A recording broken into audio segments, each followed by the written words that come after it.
يوم عادي جدا، عاملين احتفال في مطعم تل ابيب بمناسبه ذكرى انتصار حرب اكتوبر اللي مصر عملته في تل ابيب. زي ما انتم شايفين احتفالات في كل حته، فخلينا ناكل ونحتفل بانتصارات حرب اكتوبر من تل ابيب.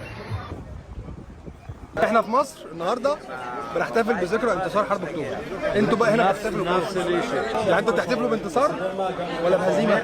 لا، نحن مش بالهزيمه ولا بالانتصار.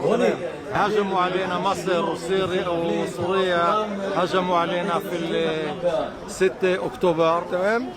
واخذونا أيوة بالمفاجاه. تمام. ومصر بالنهايه المصر. طيب احنا بقى هجمنا عليكم ليه؟ مش عشان ناخد ارضنا؟ ايش؟ مش احنا هجمنا عشان ناخد ارضنا سينا؟